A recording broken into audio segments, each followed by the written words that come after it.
2x, right. अब इसको थोड़ा गहराई में समझते हैं कि हमें इसका मतलब क्या है, ये क्या मतलब हुआ इसका एक्स स्क्वायर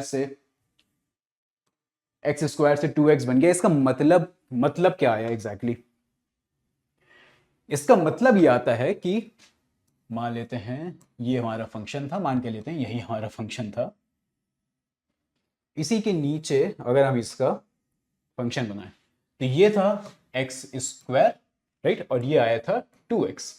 अब 2x का ग्राफ कैसे बनता है, 2x का ग्राफ थोड़ा ये बनता है, करेक्ट। अब ये हमें बता रहा है कि किस तरह से इस किसी एक पॉइंट का जो टेंजेंट का स्लोप है वो चेंज हो रहा है। तो यहां पे इस एक पॉइंट का जो टेंजेंट का स्लोप है, अगर हम यहां से यहां आ जाते हैं इसका टेंजेंट निकालने के लिए, तो हमें बता रहा है कि टेंजेंट इंक्रीज हो रहा है, करेक्ट, नेगेटिव से जीरो की तरफ जा रहा है। और जैसे जैसे हम जीरो अप्रोच करेंगे, जीरो पे जो टेंजेंट होगा वो जीरो होगा, राइट, क्योंकि एक स्लोप इसका जो राइज ओवर रन आएगा वो राइज तो कुछ हो ही नहीं रहा, इसलिए ये जीरो है, जो कि हम यहां इस ग्राफ से दिख भी रहा है कि ये एट दिस पॉइंट इसका स्लोप जीरो आ रहा है। और फिर जैसे जैसे हम आगे बढ़ रहे हैं वैसे वैसे अगेन ये स्लोप इंक्रीज हो रहा है। तो ये डेरिवेटिव निकालना किसी भी फंक्शन का या किसी भी फंक्शन का डेरिवेटिव निकालने का यही मतलब होता है कि हमें पता करना है कि वो फंक्शन किस रेट से चेंज हो रहा है, मतलब कि dy by dx, rate of change of y by rate of change of x। और यही क्रक्स है पूरे हमारे कैलकुलस का कि हमें किस रेट ऑफ चेंज निकालना है, किस तरह से हमारा कोई भी फंक्शन है वो चेंज होता है। फॉर एग्जाम्पल जैसे हमने यही देखा कि ये हमारा कर्व था। अब कोई अगर स्केट बोर्डर भी है, मान लो स्केट बोर्डिंग कर रहा है इसके ऊपर, किस रेट से इसकी वेलोसिटी चेंज हो रही होगी अगर हमें निकालना है तो कैसे निकालेंगे, पहले हम डिफाइन करेंगे कि ये कर्व क्या है। अगर ये कर्व 2x आता है, सॉरी एक्स स्क्वायर आता है, तो इसका रेट ऑफ चेंज कितना आएगा, वो आएगा 2x। या अगर मान लो ये हमारा सूरज है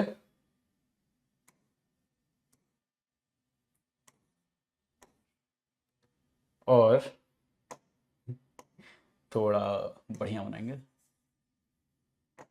ठीक। सूरज क्या मतलब, ये धरती है मान लो, ये है हमारा अर्थ जो कि येलो हो गया है किसी वजह से, और इसके चारों तरफ हमारा चांद चक्कर काट रहा है, ये हमारा मून। ऐसा शेप नहीं होता है चांद और धरती का। चलो इसको बनाते हैं, ढंग से बनाते हैं थोड़ा। चांद और ये इसका ऑर्बिट, ठीक है। अब शुरुआत की प्रॉब्लम याद है, प्रॉब्लम स्टेटमेंट क्या थी जो न्यूटन सर को थी, जो न्यूटन सर ने डिफाइन करी थी कि चांद धरती की तरफ अट्रैक्ट क्यों नहीं हो रहा, चांद धरती पे क्यों नहीं गिर रहा। तो इसका स्टेटमेंट ये निकल के आता है कि जो धरती की फोर्स ऑफ अट्रैक्शन है, जो धरती की फोर्स ऑफ अट्रैक्शन है, अगर वो बैलेंस आउट हो जाती है इसके rate of change of velocity के, चांद चांद एक वेलोसिटी से मूव कर रहा है, अगर इसका rate of change of velocity, जिसको एक्सेलरेशन भी कहते हैं, rate of change of velocity मतलब एक्सेलरेशन, अगर इसका एक्सेलरेशन धरती के एक्सेलरेशन ड्यू टू ग्रेविटी के बराबर हो जाता है तो एक स्टेबल ऑर्बिट हो जाएगा, और स्टेबल ऑर्बिट होने की वजह से चांद धरती की तरफ अट्रैक्ट नहीं होगा, एक स्टेबल ऑर्बिट में वो बस रिवॉल्व करता रहेगा। तो ये एक प्रॉब्लम स्टेटमेंट का जवाब हम पता कर सकते हैं कैलकुलस के थ्रू, राइट। और दोनों चीजें न्यूटन सर ने ही बताई थी।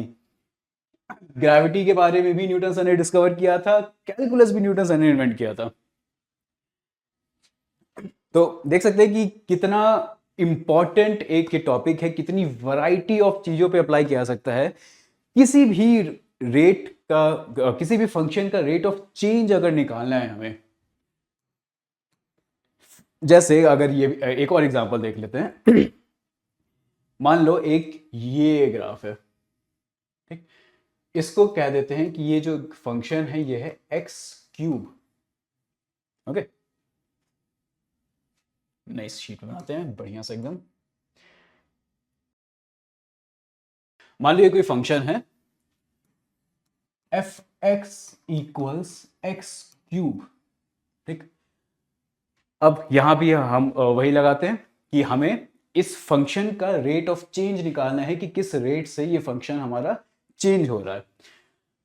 अब वही फर्स्ट प्रिंसिपल इस पर अप्लाई करके देखते हैं कि काम करता है कि नहीं करता। तो हमें निकालना है टैंजेंट का स्लोप। तो टैंजेंट के स्लोप के लिए हमें लिमिट लगानी पड़ेगी h टेंड्स टू 0, जहां पे राइज ओवर रन है f plus H minus x by H, right. क्यों लगाई हमने लिमिट एक्सटेंशन? क्योंकि हमें टैंजेंट का स्लोप चाहिए, हमें किसी दो पॉइंट्स का नहीं, सिर्फ एक टैंजेंट का स्लोप चाहिए जो कि कोई दो पॉइंट नहीं है, it should be at 0 point. अब हमें एफ एक्स है x cube, f x plus h क्या होगा? एच प्लस एच का होल क्यूब। तो limit h tends to 0 h plus h का होल क्यूब, क्योंकि एफ एक्स हमने एक्स क्यूब डिफाइन किया है, minus x cube by h. Correct, nothing very fancy so फार।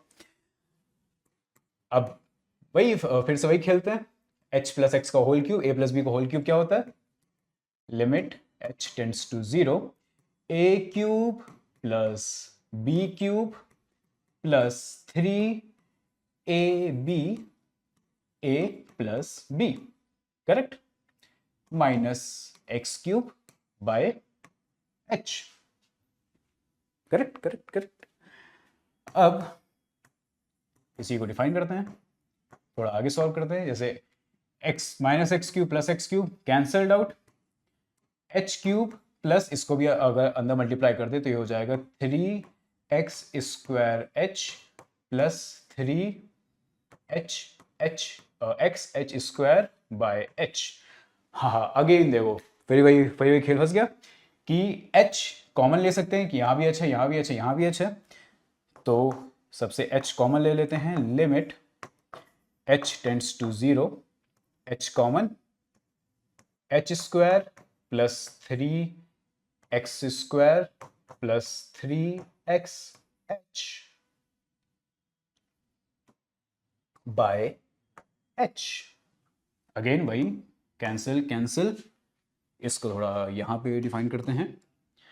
तो limit h tends to 0 h square plus 3x square plus 3x square plus 3x h, और h तो cancel ही हो गया, correct. बढ़िया से कैंसिल दिखाते हैं थोड़ा, ये देखो कैंसिल हो गया ये एच एच। ओके, एनीवेज, तो अब तो h को 0 हम रख सकते हैं सीधा सीधा। तो h को 0 रखने पे ये 0 हो जाएगा, ये भी पूरा 0 हो जाएगा क्योंकि h को 0 रख दिया। बचेगा क्या? 3x square. तो जो हमारा dy बाय dx, या थोड़ा फैंसी वे में f डैश x हमारा आएगा 3x square when f of x was x cube, correct. अब यहां पे सेम वही चीज हमने डिफाइन करी है कि जब कोई एक ऐसा फंक्शन होगा जो x क्यूब के फॉर्म में है या x क्यूब है, तो उसका जो चेंज रेट ऑफ चेंज आएगा वो आएगा 3x स्क्वायर के बराबर। अब यहाँ पे अगर हम थोड़ा पैटर्न देखें, जब हमने या एफ या वाई रखते हैं सीधा, अब तक तो समझ आ गया होगा कि y हमने पहले डिफाइन किया एक्स स्क्वायर और dy बाई डी एक्स आया था 2x, करेक्ट, रिमेंबर। उसके बाद हमने y रखा एक्स क्यूब और dy बाई डी एक्स आया rate of change 3x square, correct. अब पैटर्न देख लो यहाँ पे कितना बढ़िया पैटर्न बन रहा है। ये जो फंक्शन है ये किसी वजह से आगे आ जा रहा है, ठीक, 3 आगे आ गया और इसका जो पावर था वो -1 हो जा रहा है ना, 2 का माइनस, क्योंकि इसको 1 लिख सकते हैं और 3 का 2 हो गया। तो कोई भी एक फंक्शन मान लेते हैं y, कोई भी x की पावर n, कोई भी एक x की पावर n फंक्शन का जो dy बाई डी एक्स आएगा एक जनरल टर्म में n आगे x की पावर n माइनस 1। यहां से अगर कई लोगों ने ऐसे कैलकुलस के पन्नों को पलट के देखा होगा तो ये चीज जरूर दिखाई दी होगी और ऐसे आती है ये चीज। इस चीज का मतलब क्या होता है कि कोई भी फंक्शन हमारा x की पावर n किस रेट से चेंज हो रहा है, तो इसी रेट ऑफ चेंज को हम कैलकुलस से डिफाइन करते हैं। तो समझ आ रही है कितनी, कहां से हमने शुरू किया था। तो ये समझ कहां से हमने शुरू किया था कि न्यूटन सर ने बस एक सेब को गिरते हुए देखा और कहां तक हम चले गए कि किसी भी कर्व्ड फंक्शन में अगर हमें रेट ऑफ चेंज निकालना हो तो किस तरह से निकाल सकते हैं। कर्व्ड फंक्शन में ही क्यों, क्योंकि जो रेगुलर शेप्स होते हैं, जैसे मान लो कोई स्क्वायर है तो इसका स्लोप तो पहले से डिफाइंड है, यहां पे 0 यहां पे 90, राइट। तो इसमें तो स्लोप निकालने की बात नहीं है। पर अगर कोई कर्व्ड फंक्शन है, कोई इरेगुलर कर्व्ड फंक्शन है, इसमें किस रेट से चेंज हो रहा है वो निकालने के लिए हमें कैलकुलस का यूज करना पड़ेगा, करेक्ट। तो यहां से हम देख सकते हैं कि कैलकुलस एक कितनी इंपॉर्टेंट चीज है किसी भी फंक्शन को, किसी भी कर्व्ड फंक्शन को डिफाइन करने के लिए।